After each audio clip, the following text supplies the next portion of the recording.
Seharusnya setiap orang yang mengaku percaya kepada Kristus itu imannya itu bertumbuh, ya, dan tentunya kita memperoleh buah dari iman kita.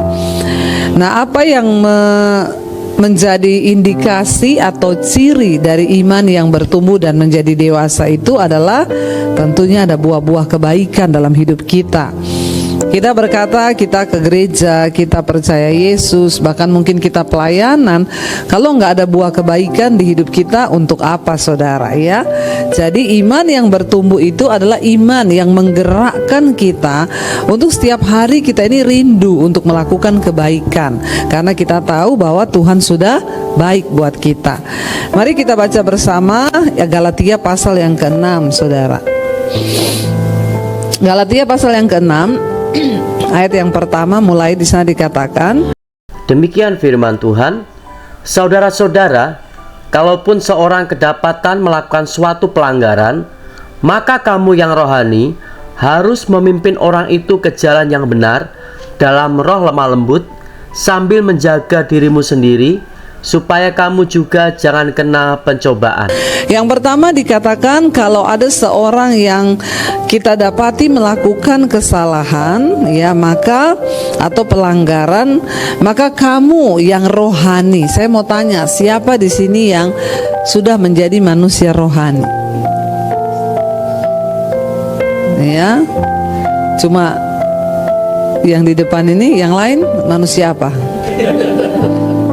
Ya, manusia baja hitam. Ya, harusnya loh kita ini yang ada di dalam Tuhan, harusnya kita sudah menjadi manusia rohani. Ya, apa itu manusia rohani? Waktu kita mulai mengenal Yesus, kita belajar kebenaran. Alkitab bilang kebenaran itu memerdekakan kamu, sehingga engkau tidak lagi hidup di bawah perbudakan hukum dosa, kedagingan, tetapi kita dirubah menjadi manusia rohani. Ya, nah ini padahal disuruh kita bicara sama manusia rohani. Tapi kalau saudara merasa belum manusia rohani, ya bagaimana caranya saudara? Tapi siapa yang mau untuk terus menjadi manusia rohani? Angkat tangan. Kita semua, ya. Dan pulang dari sini bilang, Tuhan, aku ini sekarang manusia rohani. Ya, bagaimana kita bisa membimbing orang kalau kita masih rohana? Ya, kita semua harus menjadi manusia rohani. Supaya apa? Kalau ada orang melakukan pelanggaran, maka kamu yang sudah rohani harus membimbing orang itu. Bapak-bapak, sebagai suami, sebagai ayah, kepala dalam keluarga, maka bapak-bapak itu harus menjadi manusia rohani. Kenapa? Nanti anakmu bikin salah. Kalau anak bikin salah, kita tegurnya pakai apa? Ya, pakai firman, kan? Dan saya percaya bahwa keteladanan hidup kita itu akan berbicara lebih keras daripada perkataan kita. Katakan amin. Ya, contoh, ada bapak-bapak yang menasihati anaknya merokok, ya, tapi dia pegang rokok. Kamu jangan merokok loh, ya. Ya. Lalu anak tanya, kenapa? Nggak bagus rokok itu. Lah, bapak kenapa merokok? Kan bapak, kamu nggak boleh. Kira-kira anak kita mendengar atau, ya, kita juga ngajari anak kita untuk belajar menghormati Tuhan, tapi dia lihat bapaknya nggak menghormati Tuhan. Bagaimana bisa saudara? Kita ini harus menjadi orang Kristen yang level imannya itu udah sampai harus menjadi manusia rohani. Ya, karena hanya manusia rohani yang kemudian nanti Tuhan datang, kita akan mengalami pengangkatan dan dimuliakan bersama-sama Tuhan dan masuk dalam kerajaan surga. Kalau kita masih manusia duniawi, ya enggak bisa saudara. Makanya dikatakan di sana kalau kita ini sudah menjadi manusia rohani, maka orang yang melakukan pelanggaran kita harus tuntun dia ke jalan yang benar, sambil dikatakan apa? Menjaga dirimu sendiri supaya kamu jangan jatuh dalam juga pencobaan. Dulu saya punya teman hamba Tuhan, ya, cowok laki-laki. Ada ibu-ibu saudara selingkuh suaminya di gereja. Lalu ibu-ibu ini konseling sama dia. Saya sudah bilang gini, Pak, itu kan ibu-ibu, sebaiknya dia konselingnya sama saya, jangan sama bapak. Nanti kalau ada celah bapak juga jatuh. Oh enggak Bu Debi, saya kuat. Ya, iman saya kuat. Ya, namanya orang konseling itu kan harus berempati toh. Kalau ibunya datang nangis ngomong, suami saya pukulin saya. Lah kalau sama saya kan saya bisa belai dia, saya rangkul. Ibu yang kuat ya, percaya Tuhan beri kekuatan. Lah Pak Pendeta saudara, ya ketika ibunya mengeluh ya awal-awal mungkin hanya ya ditepuk pundaknya, ibu yang kuat ya ibu ya. Tadinya mau konseling jadi konsleting, karena beda arus toh. Nah sudah kesetrum dua-duanya. Ya akhirnya Pak Pendeta merangkul ya ibu ini karena kasihan dipukuli suaminya. Apa yang terjadi? Buah apa yang ada dalam pelayanan ini saudara? Karena tidak menjaga hidup, akhirnya yang terjadi Pak Pendeta cerai dengan istrinya, ibu itu cerai dengan suaminya. Dan iblis mengambil keuntungan di dalamnya. Kita harus berjaga-jaga karena kita semua ini masih manusia. Ya kita berjaga-jaga aja, iblis berusaha. Apalagi yang tidak berjaga-jaga. Jangan anggap pelayanan itu biasa loh. Sebagai orang percaya, orang Kristen, kita semua yang sudah dipanggil, ya bukan hanya yang pelayanan, saudara juga jemaat biasa harus menjaga hidup kudus di dalam Tuhan, ya supaya jangan terjadi hal-hal yang seperti itu. Ayat yang kedua dikatakan, baca bersama. Demikian firman Tuhan, bertolong-tolonglah menanggung bebanmu, demikianlah kamu memenuhi hukum Kristus. Kita ini harus saling bertolong-tolongan di dalam menanggung beban, karena dengan berbuat demikian itu kita ini menggenapi hukum Kristus ya. Jadi kalau saudara tuh nggak punya rasa sama orang, sudah mati rasa ya, lihat orang mukanya kok suram ya, kayaknya nih habis duit ya, bantulah kalau saudara punya kemampuan. Amin. Nggak usah melotot begitu mukanya, biasa aja. Ya giliran suruh bantu uang kok semua terdiam. Ya saya percaya setiap kebaikan yang kita lakukan itu pasti akan berbuah. Kita juga yang akan mengalami. Jadi ketika kita belajar ya, setiap hari saudara, saya ini berdoa, Tuhan ya beri saya kepekaan untuk melihat orang-orang yang membutuhkan di sekeliling. Ya dan setiap hari ada aja saudara orang yang Tuhan gerakan harus dibantu gitu ya. Dan dikatakan sebab ayat 3, kalau seorang menyangka bahwa ia berarti padahal ia sama sekali tidak berarti, ia menipu dirinya sendiri. Ada orang-orang yang terlalu pede, merasa dirinya itu berarti padahal tidak berarti. Ya bapak-bapak jangan terlalu merasa berarti hanya karena kau sudah kasih istrimu uang di rumah. Tapi kan bukan hanya sekedar itu, ada banyak kewajiban yang lain yang harus kita lakukan. Ayat ini berkata kalau orang itu merasa dirinya berarti padahal dia tidak berarti, dia menipu diri sendiri. Saya mau tanya sama saudara, kita bisa nggak menipu diri kita sendiri? Menurut saudara bisa? Nggak akan pernah bisa.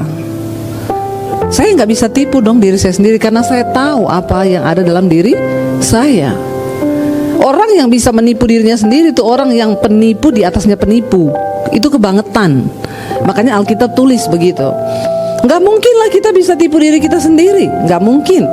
Ya, saya tahu nih, misalnya saya kepahitan, lalu saya bilang saya nggak kepahitan. Saya mau tanya, kamu tahu nggak kalau kamu kepahitan? Tahu kok. Ya semua yang siapa yang menyelidiki diri kita, Alkitab bilang ya diri sendiri, roh orang itu dan roh Allah yang tahu kita. Jadi kita tidak akan pernah bisa menipu diri sendiri kecuali memang orang ini kebangetan nget di atasnya penipu ulung, itu baru bisa tipu diri sendiri. Makanya Alkitab bilang kalau orang itu dia nggak menjadi pelaku firman, hidupnya tidak berdampak, lalu merasa berarti. Nah, ini dia menipu dirinya sendiri. Kalau ada orang bisa tipu dirinya sendiri, ini berarti orang bebal, memang orang yang akan binasa. Karena sesungguhnya tidak ada orang bisa tipu diri sendiri, tidak ada. Karena kita yang paling tahu diri kita, amin. Ya kita bisa tipu orang lain, kita bisa tipu semua orang, tapi kita nggak bisa tipu yang pertama Tuhan, yang kedua diri sendiri. Karena diri kita ini tahu benar apa yang ada dalam kita. Nah orang yang tidak berdampak apa-apa tapi merasa berarti, ini lebih penipu dari penipu saudara, kata Alkitab. Saya mau ngomong sejak kita ini dalam hal berbuat baik. Ya di gereja banyak orang yang merasa dia berarti padahal nggak berarti apa-apa. Saya mau bilang sama saudara, maaf saudara, ya sampai hari ini masih banyak orang tuh ngasih kolektor 2.000, 5.000. Ya, saya tidak sedang berbicara tentang jumlah, karena Tuhan gak pernah melihat jumlah, tapi sikap hati. Amin. Kalau memang yang saudara punya tinggal 2.000, it's okay lah, Tuhan tahu. Tapi ada orang-orang, dia bisa saudara ke kafe, ya dia belanjakan uangnya untuk hal-hal yang nilainya lebih besar. Tapi kalau mau ke gereja, ya dia cari tukeran duit dulu. Ya sengaja pergi ke warung, bawa uang 100.000. Mbak beli permen tuh, permennya berapa ya? 10.000. Dia beli permen 10.000, minta kembaliannya 5.000-an. Ya buat apa? Kolektor. Ini kebangetan nggak saudara? Ya, kalau kau hidup seperti ini, tidak mungkin kau diberkati Tuhan. Tidak mungkin. Hidupmu terkutuk. Maaf ya, kita belajar untuk melakukan kebaikan dari hal kecil saja. Di dalam Alkitab, Tuhan itu memberikan satu teladan dari pemberian yang terbaik, itu seorang janda miskin. Banyak orang yang memberi dengan nilai yang tinggi, tapi kenapa janda miskin ini yang dinilai Tuhan yang terbaik? Karena yang lain tuh memberi dari kelimpahan, tapi janda miskin memberi dari kekurangan, dan semua yang dia miliki dia persembahkan untuk Tuhan. Saudara tidak diminta menyerahkan semuanya untuk Tuhan, enggak. Ya, pasti langsung pada nggak mau ke gereja semua. Tapi jangan kau menghina Tuhan dengan persembahanmu. Amin. Ya, banyak orang tuh menghina Tuhan, saudara. Ya, penampilan saya pernah lihat, soalnya di samping saya sendiri, penampilannya naik mobil ngasih kolektor 5.000. Astagfirullah, subhanallah. Ya udah gitu minta berkat yang terbaik dari Tuhan. Maaf, Tuhan melihat sikap hatimu. Orang-orang model begini tidak mungkin bisa berbuat baik di luar. Kalau sama Tuhan saja kau tidak menghormati Tuhan dari pemberian persembahanmu, bagaimana mungkin kau bisa menolong orang lain? Amin. Ya, saya pernah naik taksi pelayanan, sopir taksinya kembaliin saya uang 5.000, 1.000, 2.000. Bu, saya kasih uang recehan ya. Kenapa dikasih uang recehan saya, Pak? Aduh, bikin penuh-penuh tas. Loh, ibu mau ke gereja kan? Biasanya orang Kristen, Bu, kalau naik taksi minta kembalian kecil-kecil buat kolektor. Ya, saya tuh sampai nggak habis pikir, saudara. Ya, kita mau bicara perbuatan baik, kita kembali dari sini dulu. Hal yang kita tahu itu kita memberi untuk pekerjaan Tuhan loh. Saudara bisa beribadah, saudara bisa menikmati AC, saudara bisa menikmati semuanya, ya karena dari pemberian saudara. Tapi kalau dari situ aja kita nggak bisa menghormati Tuhan, nggak bisa menghargai Tuhan, ya bagaimana caranya hidup kita bisa diberkati? Saya tidak punya kepentingan berbicara ini sama saudara, tapi saya harus menyampaikan firman Tuhan supaya hidupmu diberkati. Ada orang-orang, kalau kau tidak punya uang benar-benar cuma tinggal itu, ya Tuhan melihat hatimu. Sekali lagi, saya tidak berbicara tentang jumlah, tapi sikap hatimu dalam memberi. Gak mungkin kau diberkati banyak sama Tuhan kalau sikap hatimu sendiri dalam Tuhan itu tidak hormat. Jadi jangan merasa diri penting kalau kita ini tidak berdampak apa-apa. Ayat yang berikutnya dikatakan, ya, ayat yang keempat, saudara. Demikian firman Tuhan, baiklah tiap-tiap orang menguji pekerjaannya sendiri, maka ia boleh bermegah melihat keadaannya sendiri dan bukan melihat keadaan orang lain. Saya sederhanakan bahasa ini, baiklah tiap-tiap orang introspeksi diri tentang hidupmu, pekerjaanmu, tentang semua kebaikanmu. Introspeksi diri. Tuhan, saya ini hidup sebagai manusia, apakah hidup saya ini sudah berdampak? Kalau satu saat saya mati, dampak apa yang saya tinggalkan di dunia ini? Apakah selama saya hidup ini, saya ini sebagai istri, sudahkah saya menjadi istri yang berbuat baik, berdampak baik bagi rumah tangga, bagi suami, anak-anak saya? Sebagai seorang suami, apakah aku ini sudah menjadi suami yang berdampak baik bagi istri dan anak-anak saya? Mari kita ini rajin-rajin introspeksi diri supaya apa? Supaya kamu bermegah karena keadaanmu. Orang yang rajin introspeksi diri itu pasti rajin mau berubah. Amin.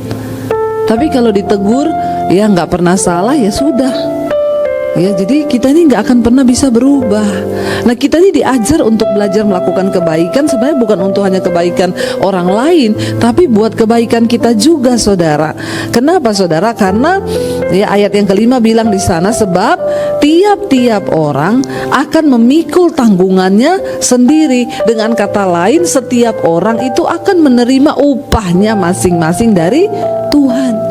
Kalau engkau hidup melakukan kebaikan, maka engkau juga akan menerima upah dengan kebaikan. Tapi kalau kau hidup melakukan kejahatan, maka ya kau akan tanggung upahnya sendiri. Karena setiap kita itu pada akhirnya akan berhadapan dengan ya hasil dari tuaian kita, saudara. Taburan kita, apa yang kita tuai di hidup ini, ya itu karena hasil taburanmu.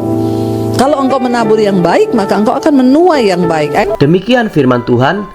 Dan baiklah dia yang menerima pengajaran dalam firman, membagi segala sesuatu yang ada padanya dengan orang yang memberikan pengajaran itu.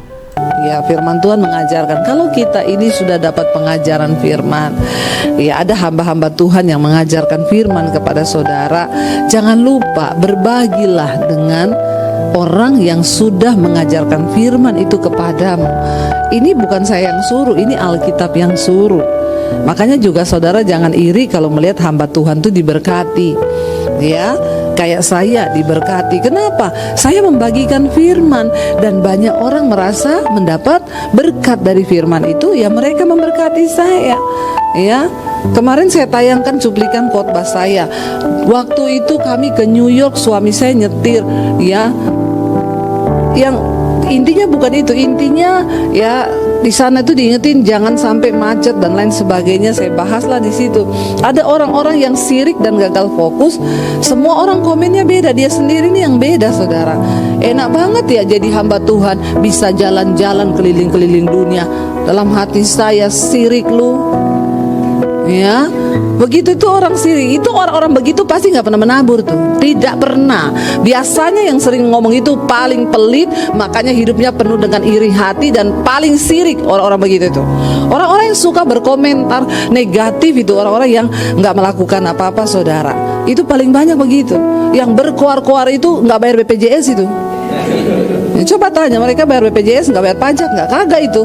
Makanya saudara, ya saya tuh melihat, ya kenapa kalau ada hamba Tuhan diberkati, jangan iri. Karena ayat ini ternyata ada loh, bukan saya yang ngomong atau Bu Marta yang ngomong, ini firman Tuhan yang ngomong. Ya, dan memang ketika firman atau khotbah yang kita sampaikan memberkati, ya kita pun nggak perlu minta kok. Tuhan menggerakkan. Ya saya itu bisa pergi ke Amerika, kemana lewat siapa? Orang-orang yang merasa diberkati lewat khotbah saya di YouTube, mereka kirim tiket nggak tanggung-tanggung, bisnis kelas. Ya saya bilang, Pak nggak usah bisnis kelas, ekonomi aja saya sudah senang. Jangan Bu, kami diberkati lewat khotbah-khotbah Ibu. Mereka membagikan sesuatu. Ya saya pergi ke Sydney kemana, WA itu masuk di inbox Instagram, asal mereka tahu saya di IG, Ibu ada di Sydney. Bu, mampir ke restoran saya ya Bu, saya itu dengerin khotbah Ibu dari pandemi, saya pengen memberkati Ibu. Kita datang bukan cuma dikasih makan, dikasih dolar. Puas. Yang iri-iri dan sirik itu karena Alkitab yang ngomong, saudara. Ya memang mereka berhak menerima. Ya ada orang udah nggak pernah ngasih malah sirik lagi, saudara. Jadi memang ya kalau kita mau diberkati Tuhan, berbagi, saudara. Ya Tuhan juga kenapa disuruh bagi dengan orang-orang yang sering menyampaikan firman kepadamu, supaya hamba-hamba Tuhan itu juga hidupnya terpelihara. Amin. Ya kalau hamba Tuhan hidupnya terpelihara kan, dia juga khotbah itu kan dengan hati yang ya setidaknya dari segi keuangan dia sudah tidak berkekurangan, malah berkelimpahan, dia bisa menolong orang yang lain. Ya jadi kita harus menopang, saudara, dikatakan di sini, dan baiklah kamu itu yang menerima pengajaran dalam firman, membagi, malah di sini dibilang segala sesuatu yang ada padanya dengan orang yang memberikan pengajaran itu. Ya nggak usah semua yang ada pada saudara lah. Tapi salah juga kalau ada pendeta khotbah terus minta-minta. Sekarang kan banyak di TikTok di mana, saya sudah khotbah loh, sudah kasih bintang saya, cepat kasih, kirim. Ini bukan hamba Tuhan, setan ini saudara ya. Ini pasti kenapa sudah kedagingan, akhirnya motivasinya minta uang. Nah ini juga salah saudara, tidak boleh seperti itu. Kalau orang itu merasa terberkati, kita nggak usah suruh-suruh, nggak usah minta-minta. Ya kenapa sampai hari ini di YouTube saya tidak ada nomor rekening? Ya saya tidak mencantumkan nomor rekening karena saya percaya ada orang yang bilang, loh Bu, sayang loh, kenapa Ibu nggak taruh kalau orang mau memberkati Ibu supaya kan pekerjaan Tuhan lewat Ibu lebih besar. Saya bilang Tuhan itu nggak usah direkayasa. Ada caranya kalau orang mau memberkati kita. Bahkan di handphone saya ini saudara, ini handphone yang saya taruh di YouTube saya buka-buka itu ada yang gini, Shalom Ibu Debbie, sudah 3 tahun loh saya minta nomor rekening ini tidak dibalas.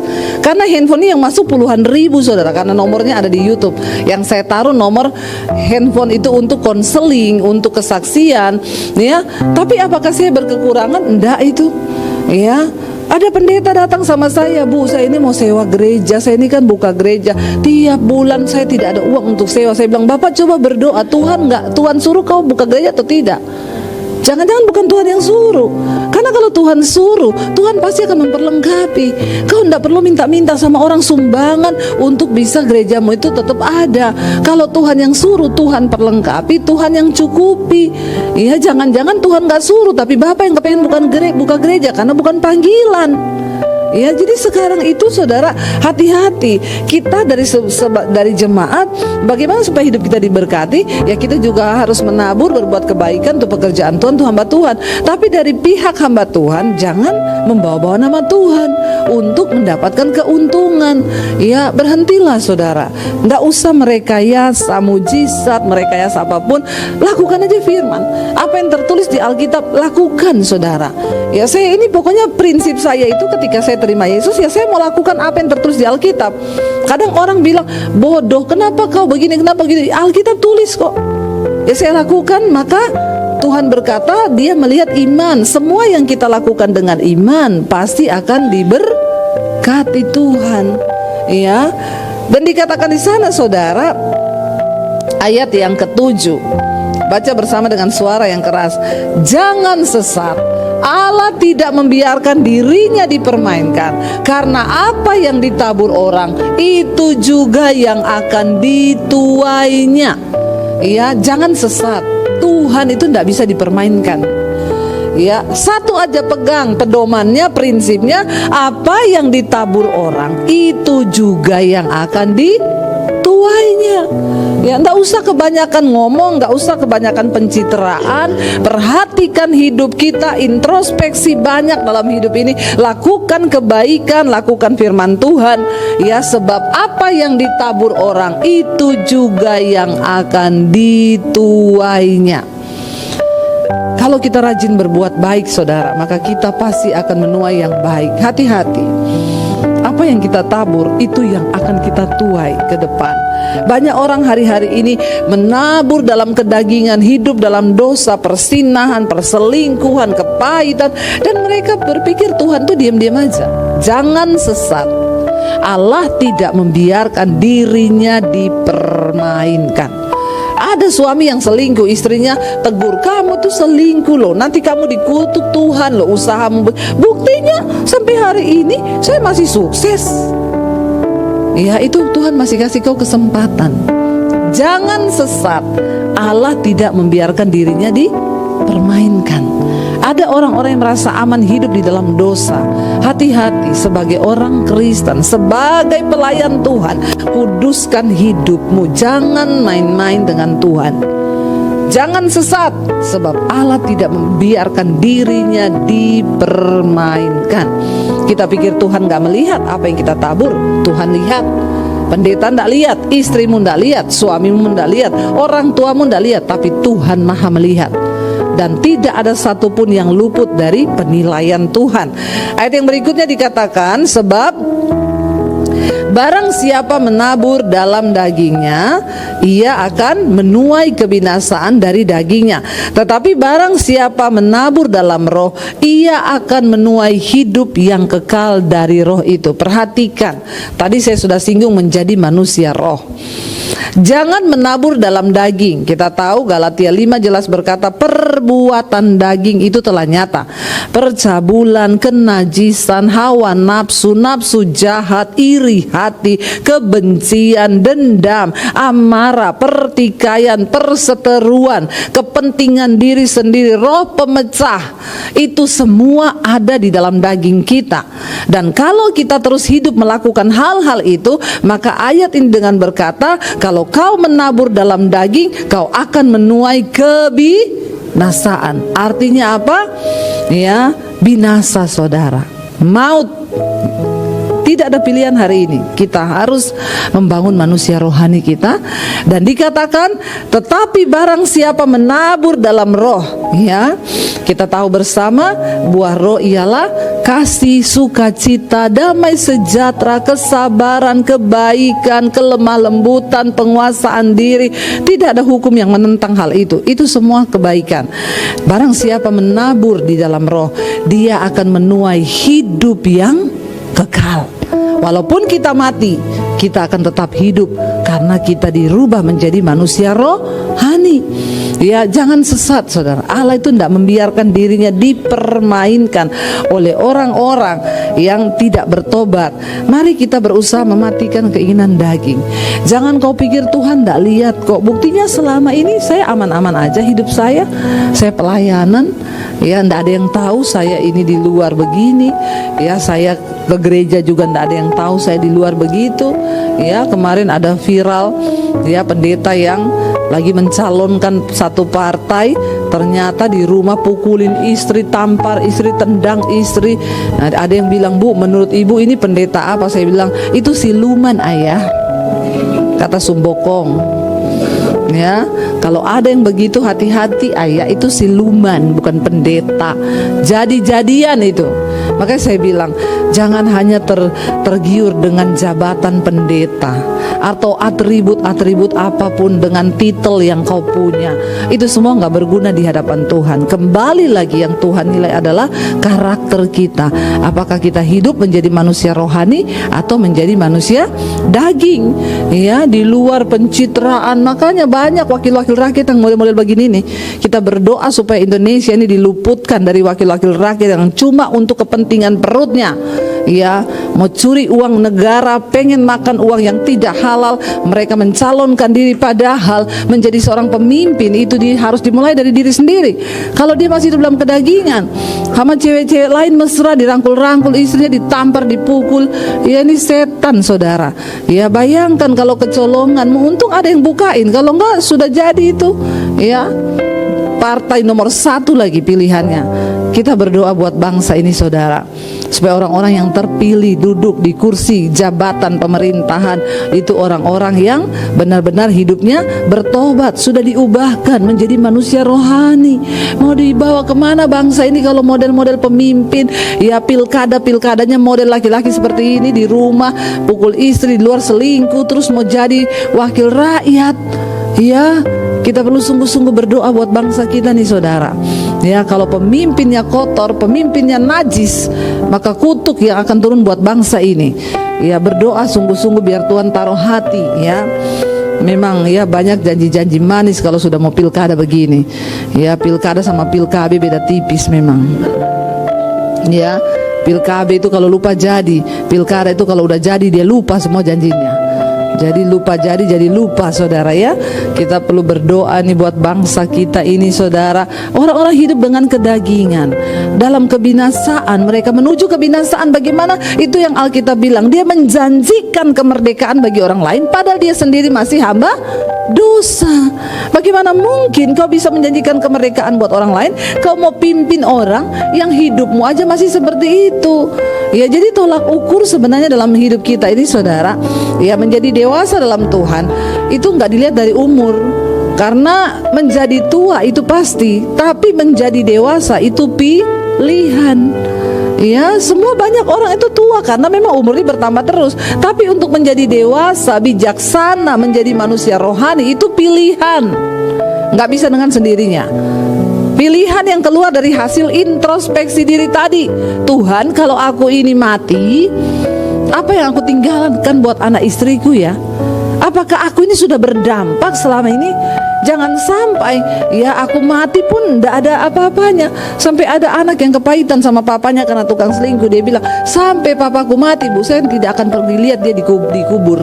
Tidak bakal. Itu orang paling ya, orang paling terkutuk dalam hidup saya, karena dia melihat bagaimana ayahnya. Jangan sampai saudara, waktu kita mati ya orang-orang berkata seperti itu, ya akhirnya mati juga kau, kenapa nggak dari dulu? Ya kan, jangan saudara. Banyak introspeksi, apakah ketika saya meninggal nanti ya ada nilai-nilai baik yang saya tinggalkan bagi keluarga saya. Ayat ini bilang, barang siapa menabur dalam dagingnya, catat baik-baik ayat ini, bawa pulang renungkan siang dan malam. Amin. Ya, barang siapa menabur dalam dagingnya, ia akan menuai kebinasaan dari dagingnya. Tetapi barang siapa menabur dalam roh, ia akan menuai hidup yang kekal dari roh itu. Lalu ayat yang ke-9 berkata, demikian firman Tuhan, janganlah kita jemu-jemu berbuat baik, karena apabila sudah datang waktunya, kita akan menuai jika kita tidak menjadi lemah. Saudara, jangan pernah lelah untuk berbuat baik. Sekalipun keadaannya, aduh kenapa begini? Saya ini dengan suami dari dulu saudara, kita ini ya kalau bilang dimanfaatkan sih iya ya. Di Solo buka gereja, sudah banyak yang datang, kita ditendang, gereja diambil alih. Ya, kita pindah di Jakarta berkali-kali begitu, rintis gereja dikasih gedung kosong, sudah banyak jemaatnya, kita ditendang lagi. Ya, tapi apakah kami menjadi lemah? Tidak. Karena saya tahu, walaupun manusia balas perbuatan kita jahat, percayalah setiap perbuatan baikmu itu tercatat di catatannya Tuhan. Dan itu nggak pernah hilang saudara. Dan kita akan menerima upah di saat yang sudah Tuhan tentukan. Jangan pernah merasa lelah. Ya, terus melakukan kebaikan, karena setiap benih kebaikan yang kau tabur itu tidak pernah mati. Itu akan terus tumbuh. Tinggal tunggu waktu kapan engkau menuai. Kalau kau tidak menjadi lemah. Tapi banyak orang yang menjadi lemah. Tuhan itu sudah menampung semua benih kebaikannya yang akan diberi sebagai upah. Tiba-tiba dia kepahitan di tengah jalan. Kenapa dari dulu saya diginiin terus? Wes, enggak Tuhan-Tuhanan, enggak pelayanan, saya mau tinggalkan semuanya. Ya udah, kau enggak dapat upah, padahal Tuhan sudah sediakan upahmu. Tapi karena kau menjadi lemah di tengah jalan, kau kepahitan, kau menyerah, kau tidak pandang Tuhan, tapi kau pandang manusia. Saya dan suami punya satu komitmen, kita lakukan semua untuk Tuhan. Mau balasannya begini, balasannya begitu, itu urusan mereka dengan Tuhan. Kita tetap menabur benih kebaikan, karena benih ini akan terus tumbuh. Apa yang saya dan suami alami hari ini adalah hasil taburan kita dari waktu-waktu yang lalu. Amin. Apa yang engkau alami hari ini itu hasil dari taburanmu saudara, hasil dari air matamu hari ini. Kalau sudah waktunya Tuhan melepas upah itu, kau hanya akan tercengang melihat bagaimana Tuhan berkati usahamu, Tuhan berkati rumah tanggamu, Tuhan berkati pekerjaanmu, Tuhan berkati pelayananmu. Kita hanya begini, sampai hari ini saya ini cuma terheran-heran, Tuhan kok bisa seperti ini. Tuhan bilang, iya kau akan tercengang. Ya, tapi itu upah. Ada upah dalam semua kesetiaan. Tetaplah setia, tetaplah menabur yang baik dalam roh. Jangan pernah menyerah, jangan menjadi lemah, sebab Tuhan sudah sediakan upah. Saudara mau nggak dapat upah? Semua manusia mau. Apalagi kalau upahnya datang dari Tuhan. Kita dapat upah dari manusia aja seneng loh. Apalagi kalau upah itu datang dari Tuhan, maka kau hanya akan terwaw-waw. Sampai hari ini saya itu cuma bisa berkata, aduh Tuhan, aduh kok begini ya Tuhan, aduh kok begini ya Tuhan, aduh kok begini. Tuhan bilang, lah dulu kau juga kan berdoa, Tuhan kok gini banget ya penderitaannya, kok gini banget ya. Lah sekarang Tuhan kok gini banget berkatnya. Amin. Ya, Jangan pernah melihat atau berbangga karena keadaan orang lain. Tadi Alkitab bilang, ya, ayo introspeksi dirimu supaya kau bisa berbangga karena keadaanmu sendiri dan bukan karena hanya melihat orang lain. Ayo ambil bagian kita di dalam Tuhan. Menabur dalam roh, menabur dalam kebaikan, jangan menabur dalam daging.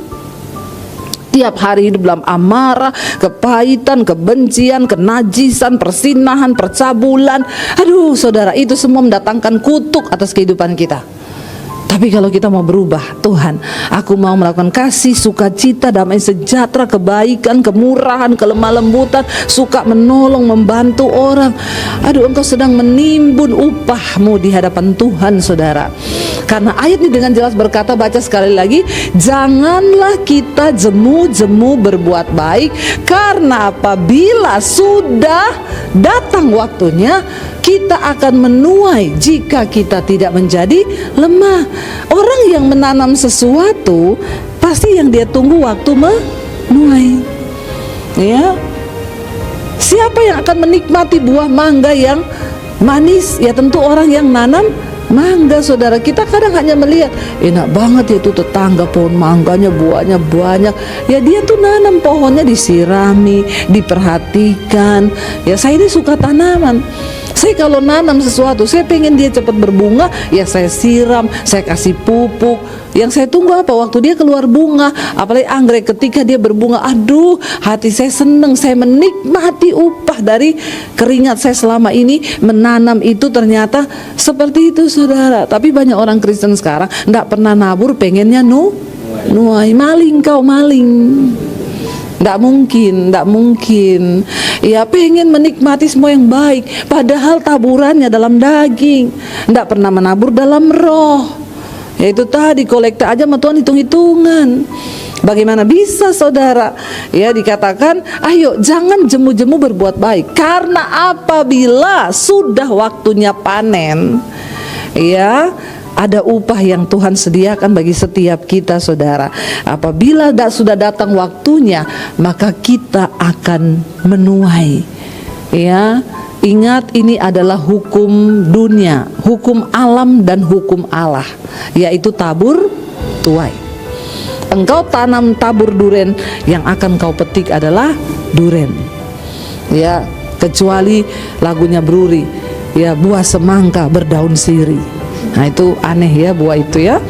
Tapi buahnya ditanam semangka tapi daunnya sirih. Nggak tahu itu buahnya yang keluar apa, itu melon kali ya. Tapi di dalam Tuhan, ya engkau tabur jeruk, ya engkau menuai jeruk. Apa yang kau tanam, itu yang akan kau tuai. Apa yang kau tabur, hukum tabur tuai adalah hukum alam dan hukum Allah, tidak terbantahkan. Kalau yang kau tabur marah-marah, emosi, kepahitan, dendam, ya udah kau tuai itu angin puting beliung. Usahamu tidak diberkati, rumah tanggamu tidak diberkati, anak-anakmu tidak diberkati. Tapi orang yang hidup menghormati Tuhan, menabur dalam rohnya, kasih, sukacita, damai sejahtera, kebaikan, kemurahan, semua itu ada padamu. Kau akan melihat anak cucumu itu diberkati Tuhan.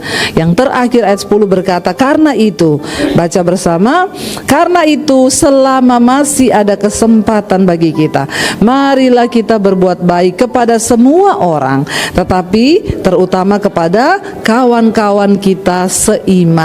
Saudara, berbuat baik harus kepada semua orang. Tapi kenapa dibilang terutama kepada kawan kita seiman? Karena ini yang sering ketemu, yang sering kita lihat, yang kita tahu hidupnya. Ya, percuma kita ini di luar berbuat baik kalau ya di dalam sendiri aja kita tidak bisa berbuat baik. Dan selama masih ada kesempatan bagi kita, karena ada saatnya Tuhan bilang, sudah stop hidupmu, sampai di sini saja, ya, tidak ada waktu lagi, dan kita dipanggil pulang oleh Bapa. Jadi selama masih ada waktu, Bapak Ibu, ayo kita berlomba terus melakukan hal-hal yang baik.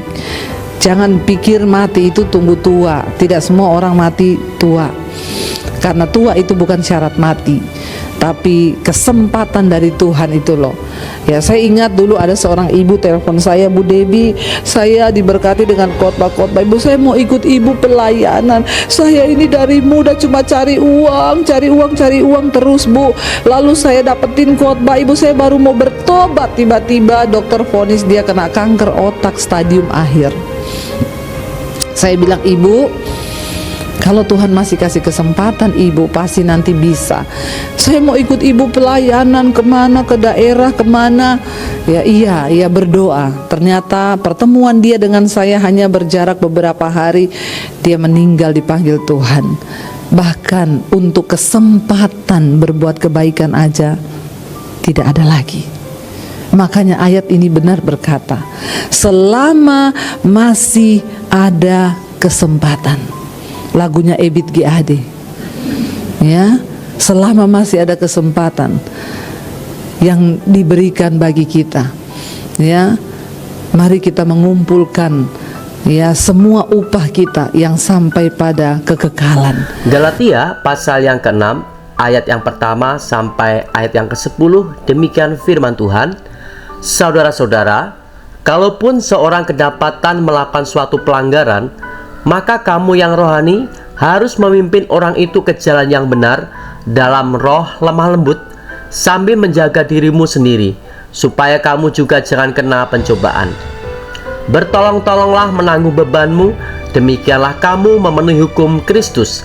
Sebab kalau seorang menyangka bahwa ia berarti, padahal ia sama sekali tidak berarti, ia menipu dirinya sendiri.